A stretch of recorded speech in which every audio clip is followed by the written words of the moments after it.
go have some fun.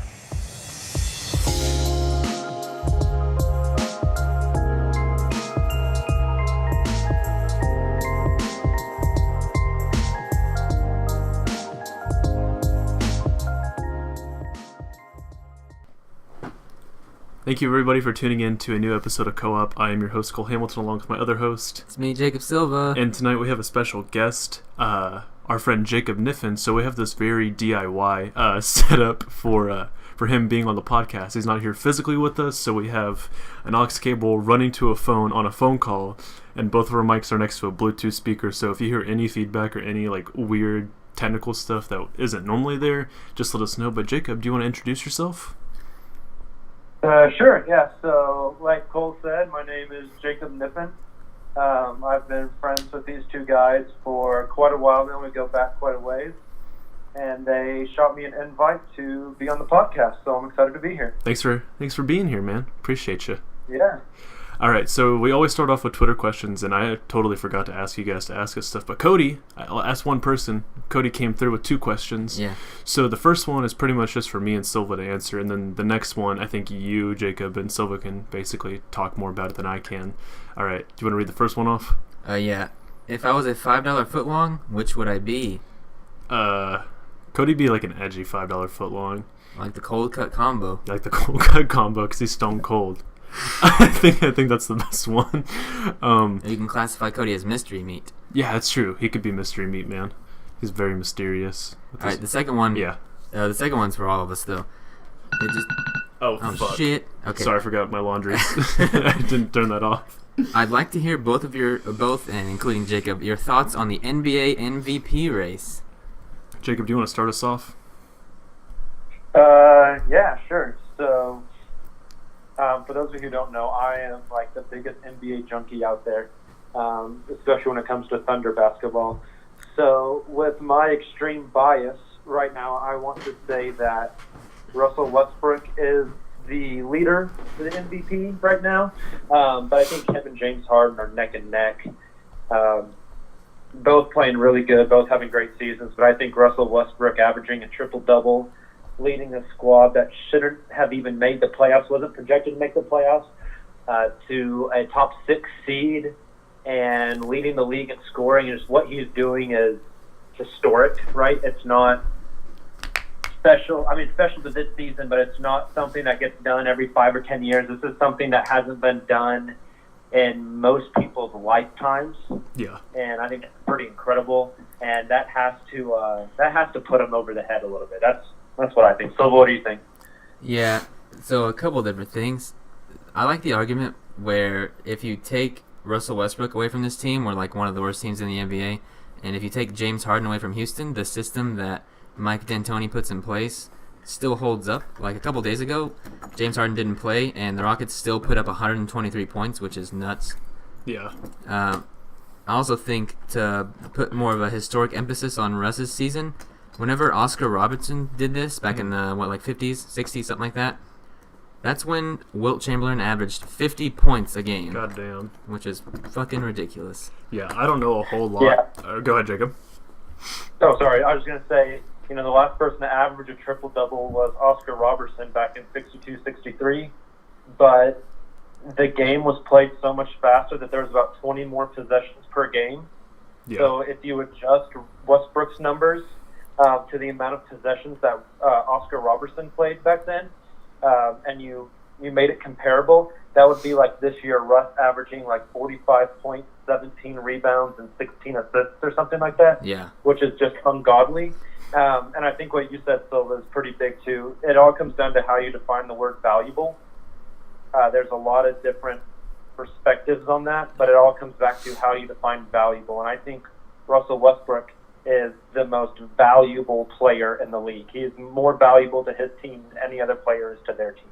Definitely.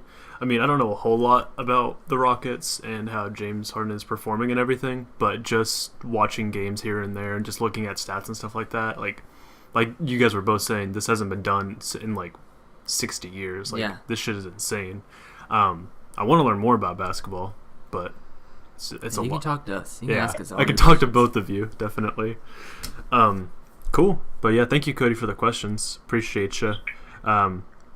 Christian and Tomas, we are in the your prizes are coming down the pipeline.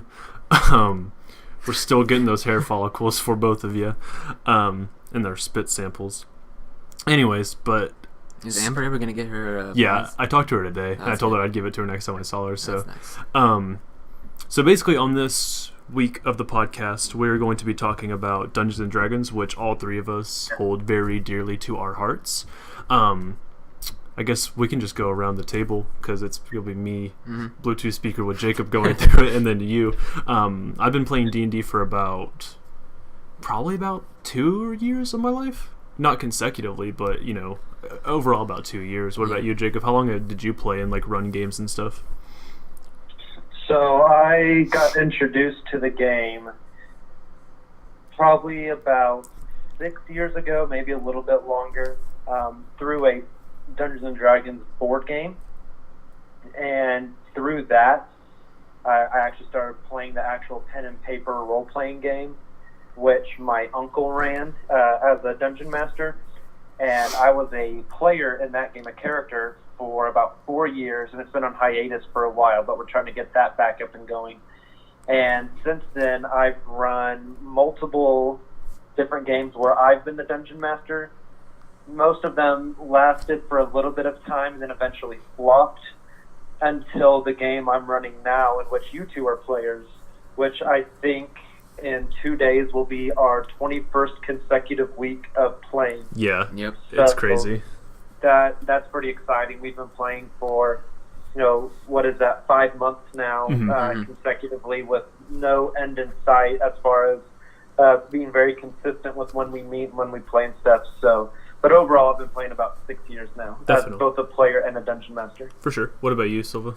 Yeah, I'd never done anything like this until a couple of years ago. I probably have not even a year's worth of experience. Probably about a year, maybe. Yeah. Maybe about a year.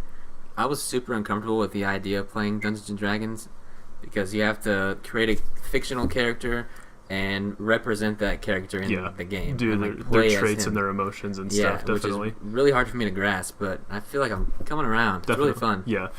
Jacob, for those at home, do you kind of want to explain Dungeons and Dragons, kind of how it works, and just sort of how it's all put together and how it's played out? Sure, yeah. So it's tons of fun. Essentially, take any video game that you're fond of, that's some sort of RPG, whether it be Skyrim or Dragon Age or any of the other Elder Scroll games, really any type of setting. And those games are fun, and people have awesome memories of those video games, and they hold them dear, and they really enjoy it. It's a big source of entertainment for them. But there's only so much you can do in those games, right? There's parameters to what the game makers have programmed into that game. Definitely. Dungeons and Dragons is like those fantasy video games, but instead of watching something on TV and controlling the person with the controller, it is you using your imagination. There is no limits to what you can do. It's ran by a person called a Dungeon Master who creates some sort of a story or a scenario, and the Dungeon Master also controls all the monsters and the characters. Meanwhile, you get other people to be the players of the game who play a single character, and they build that character up as time goes on, just like you would in a game like Skyrim. You choose what class and what race you are, and what abilities you want, and weapons you have. And as time goes on, you build that character up, and you tell basically an epic tale. It's just a cooperative storytelling game where you tell the tale of epic adventures. Yeah. So when I tell people I play D&D, sometimes their first reaction is, "Oh, so you dress up and sit around a table, or you're out in a park somewhere acting it out?" I'm like, no,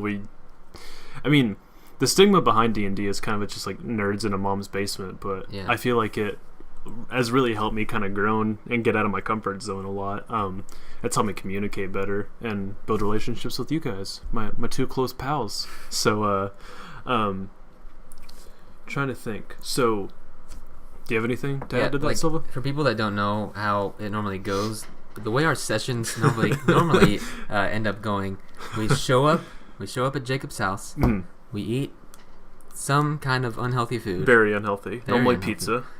Or pizza in addition to something else. We sit around this table in Jacob's game room, and we have to give a recap of what happened last week, which is normally hilarious. Yeah. Filled with profanities. So we have, in the game that we're in now with Jacob, he's running it, and me and Silva are two playable characters, and along with me and Silva, we have our friend Alan and Jacob's girlfriend Allie, who's also a friend of ours, who also play in the game. So there's 4 of us, and Jacob runs the game for us. So typically how our weekly recaps go, long story short, my character saw a dragon, and we fought some gargoyles, and they fucked us up. So Jacob was like, all right, we're going to recap. And he said, previously on Storm King's Thunder, which is the book that we're running in D&D, and he pointed at Alan, and he said, we got fucked up by some gargoyles. And then Allie just said, yeah, like really fucked up. And then he pointed to me, and I said, yeah, I saw a dragon through a telescope, and it fucked me up. And then he went to Silva and said, that's pretty much it. So every week we've been playing, I feel like we've grown, like just hanging out and stuff. I mean, we even do stuff related to the game that's not playing a couple of times, and we just make stuff. You know, we paint miniatures for the game and things of that nature. You get really invested in Exactly. your character, Yeah. especially after doing it. I mean, Jacob did it for 4 years. Yeah. And we've been doing it for 5-6 months now. Mm-hmm. I'm I can already imagine. feel invested. Yeah, so Jacob, I know you can hear us, so please do not kill our characters. We love them too much. I won't kill your characters if you don't put your characters in deadly situations. That's very true. I'm known to be putting myself in shitty situations. So I guess kind of going. If you don't mind for me to interject real quick. Yeah, go for it. I have a question that I wanted to pose to you guys and kind of get your take on this. Shoot. What draws you to D&D besides getting to get together with friends one night a week and hang out and bullshit and have fun? What is the draw? What is the thing that makes you enjoy playing? Not as much as something specific to our campaign, but just something specific to the idea of Dungeons and Dragons in general. Definitely. What draws you in? What do you enjoy about it? Do you want to start us off, Silva? Yeah, it kind of feels like reading a really good book, Mm-hmm. but being able to craft the book yourself. Like, Yeah. you don't know what's going to happen, but you want to keep reading. Like a choose-your-own-adventure about book. this character that you are reading about, that you created. Definitely. It's just, I'm really curious. I don't know how curious you are about your stories. I'm sure Very, everyone else is yeah. too. But we all have our individual like stories and then one large overarching plot, Mm-hmm. which we don't know much about any of it. But the more we keep playing, the more we find out. Yeah, It's the more really it cool. kind of webs together. So I guess what kind of draws me towards it was, I think I was just on like Wizards' website, because Wizards does Magic the Gathering, and I played that for like 4 years. Mm-hmm. And I saw the Dungeons and Dragons kit for 4th edition, like the beginner kit, so I bought it, not knowing what it was really, and I was like, oh, I have to actually make this and run it, and I kind of started reading more into it, and then I kind of pushed it to the side. But when it was introduced to me again, it feels like you're watching a really good TV show. It feels like you're watching Stranger Things, Yeah. and there's a bunch of mystery to it, so you want to keep playing and you want to keep finding out what's going on. And I think my favorite part about it is just building the character itself, and then putting elements of yourself into that character. So, and then it's fun to act out like how they would react in a certain situation. Yeah. Like if you're seeing an old woman, being mugged, would your character go and help them, or would your character try to help the people that are mugging her and stuff like that? It's like a choose your own adventure book, but you have much more what's the word for it? Involvement. Yeah, you have a lot more to do with it. So I think that's kind of the big things that drag me towards it. What about you, Jacob? What kind of got you into it besides being introduced to it and started playing it? So before I started playing Dungeons and Dragons, I wasn't really into that type of stuff. And I got introduced to the game via a board game for Dungeons and Dragons. I called it One Button D&D, because the board game was kind of like the one button mode of a video game. Yeah. Right. So the board game was very straightforward. The characters were very simple, all just on a one little note card. You had little tiles that you would lay down to create a map. Mm-hmm. There was a book that had scenarios, and it was very, very simple. And as we started playing that, I got hooked. I got hooked to the idea of playing a cooperative game. I've always been a fan of cooperative games.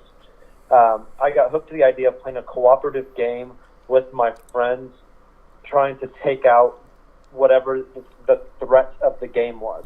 Definitely. And as we played that board game more and more, I started thinking, well, if we play scenario 3 in the book, that says we're in this dungeon and we have to kill this zombie before he kills the prisoner, Mm-hmm. right?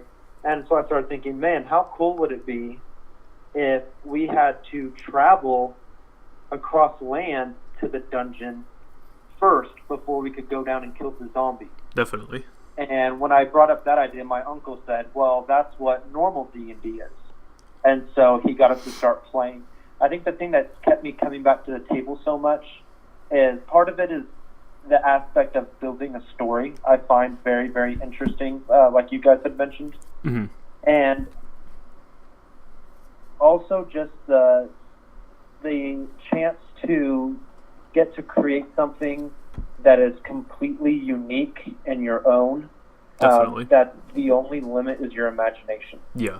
I have so much fun just creating, whether it be a character or a non-player character or a villain or a story or a little adventure or painting miniatures or building terrain. Just the aspect of creation and feeling like something is your own, it really appeals to me. It's almost like an art form in a way. I mean, you're basically... Oh, for sure. Yeah, you're like writing, like you said, you're writing a story, and you're basically letting your art flesh out when you're reading it, and then basically explaining scenarios and building these characters and actually having like physical things that you make for the game itself. And like what Silva was saying, you get super invested into it.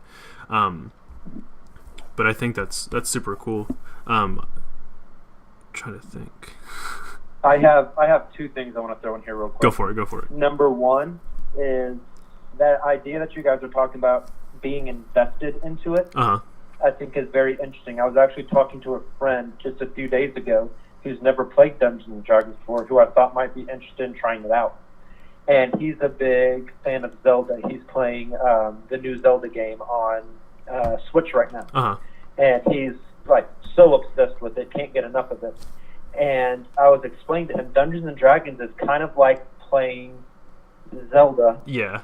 Except it's not on a video game, it's all in your imagination.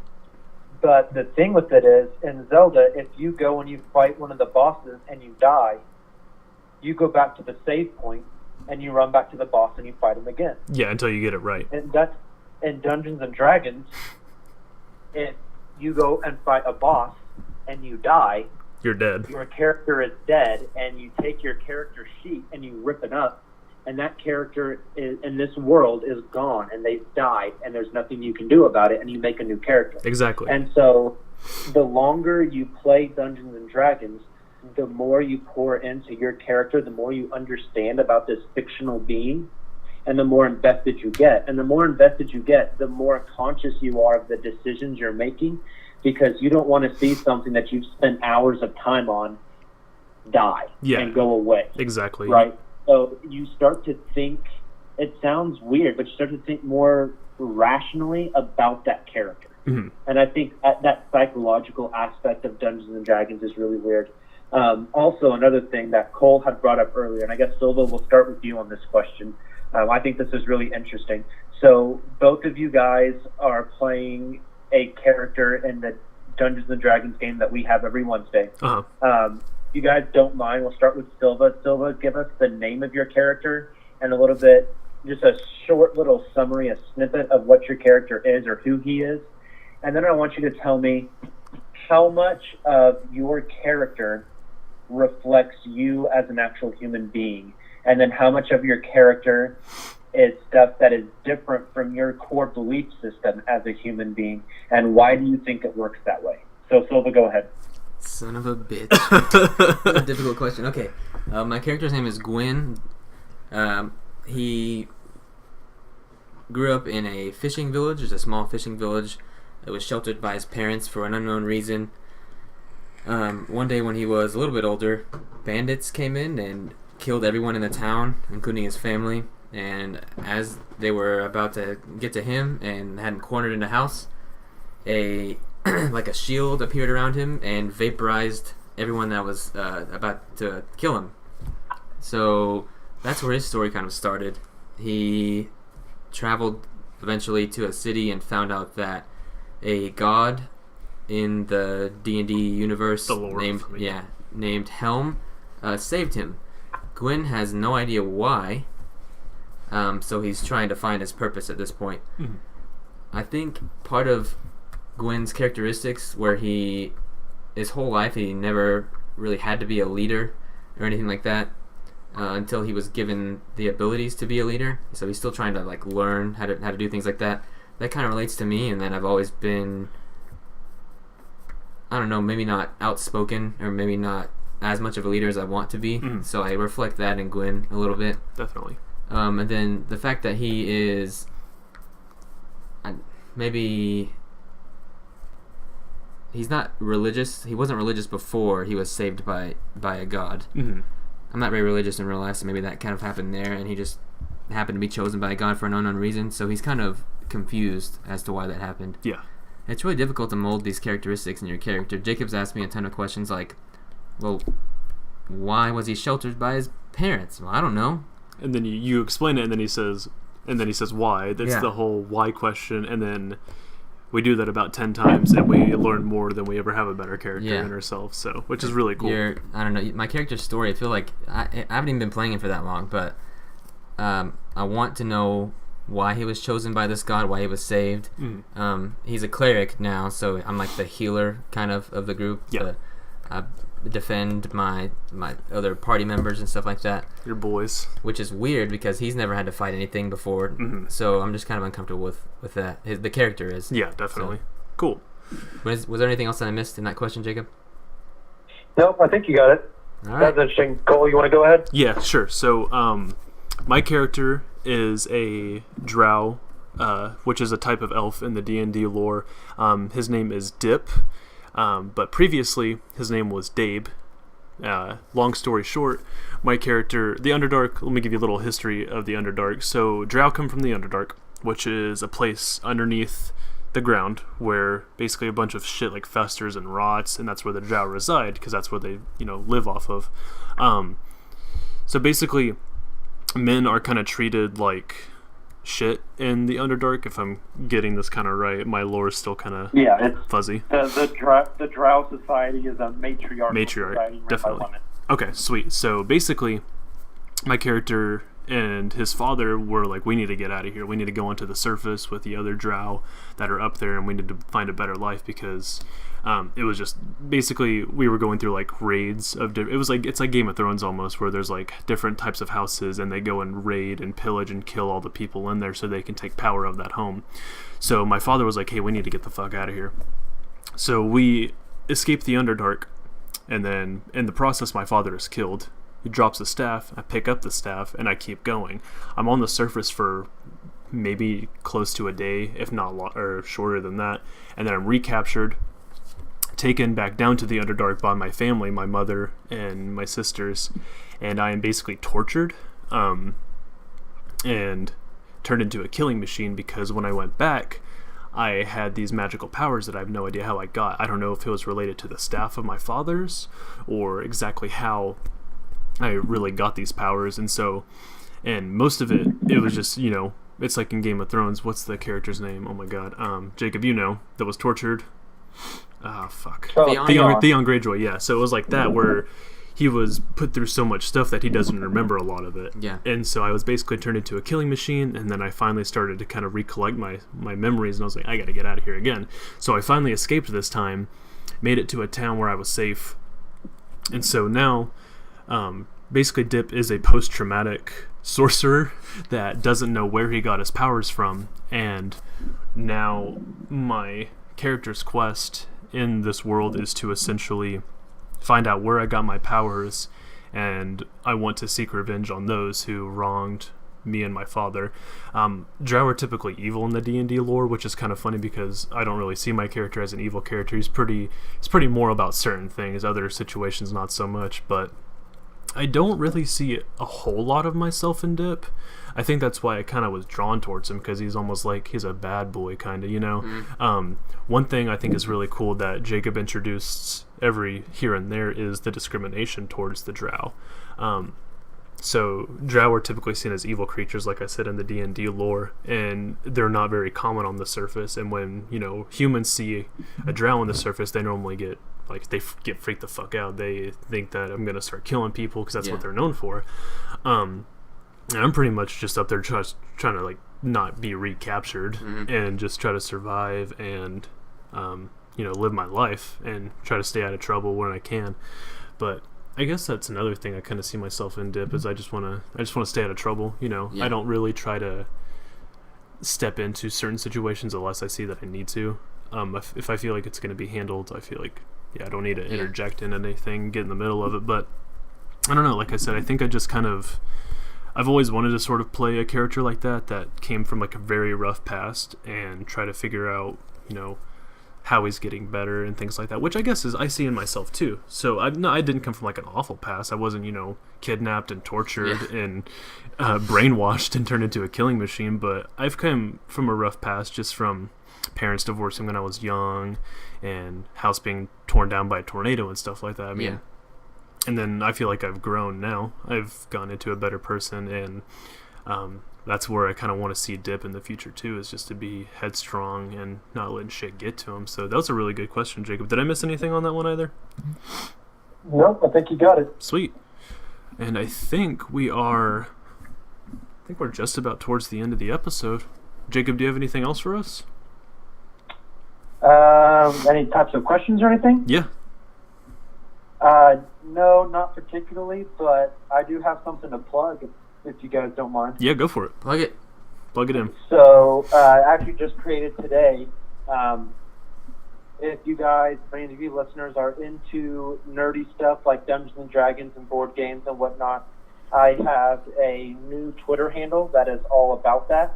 It is at nerd, N-E-R-D, mob, M-O-B, 405, nerd mob 405. Looking it up right now. And if any of these discussions have piqued your interest at all, my uncle, who has been a dungeon master since the 60s, and he is absolutely incredible at it, he and I are about to actually start a podcast that is all about